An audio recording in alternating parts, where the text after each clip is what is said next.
Hey everybody, it's Michaela here from Ascend Smarter Intervention with my assistant Ryan. Can you say hi? Hi. And today we're going to go through explicit teaching. So whenever we teach anything, we want to make sure that we're teaching explicitly. This is what research supports in order for our students, especially our struggling readers, to learn best. Let me break that down a little bit. Whenever we teach something, we don't want to assume that our students have any of the background knowledge. We want to make sure that we teach every single rule. We also don't assume that they're just going to pick up on things. So oftentimes we'll see students that have to practice reading or spelling rules, and they'll work through the list, and the repetition that they have is assumed to then give them the knowledge they need. And this just isn't the case for a lot of our students. So in order to teach something, we need to make sure that we're teaching the rule and reinforcing the rule every time. So today, Ryan and I are going to do the beginning of our CK lesson. Now when we teach CK, we know this is a closed syllable, and it comes after a short vowel sound. So to start the lesson, we obviously want to make sure that we are reinforcing that knowledge and making sure that Ryan has that knowledge before we start the lesson. You ready to jump in? All right, so before we go into this lesson, can you tell me what your vowels are? I, A, U, O. Good, can you pull them off the board for me?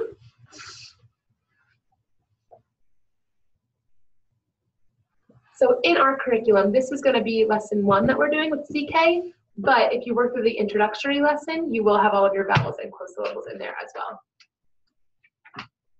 So you have all of your vowels here. Can you tell me what sounds they make? E, I, A, U, O. Awesome. So those sounds, or the letter names, like A or O, is what we call the long vowel sound. All of our vowels have 2 sounds. Did you know that? Very nice. So if those were our long sounds, what's the other sound called?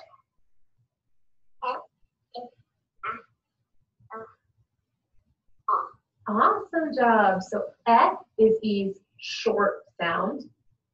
I, ah. Those are the short sounds. Now that we know our vowels, I want to talk about syllables, okay? So do you know what a syllable is? Yeah. Yeah, what's a syllable? An open syllable is like in vowels, like as the closed syllable. Very nice. So you've just given me 2 examples of different syllable types. So our most basic explanation of a syllable, just a syllable in general, is a word or a part of a word with 1 vowel sound. Okay? That's why your name, Ryan, has 2 syllables. Because we hear that I and that E, Ryan. What about my name, Michaela? I hear mi, so I hear I, K, la. I, A, and A, Michaela. So how many syllables is my name? 3. We're going to start by talking about our closed syllable, okay? Let's put our vowels back up here. So when we have a closed syllable, it means that we have 1 vowel, we move these out of the way a little bit, that's closed in at the end by 1 or more consonants. Like in cat. What vowel sound do we hear the A making? It's long sound? Good. Or it's short sound? Oops, remember the long sounds are their names, so what sound are we hearing here? You said ah. Is that A is long or short sound? Short. Short. So in all of our closed syllables, we're going to have a short vowel sound, okay? Now let me ask you a question. Is that still a closed syllable? Yes, it is. Why? Because the vowels run the way we read. The vowels run the way we read. We're only worried about what's at the end. If you look at it, and the marker here, we have our vowel, and then the door next to it is blocked by at least 1 consonant. Okay? Today, we're going to talk about CK. So, if we had, let's find our letters here. K and C.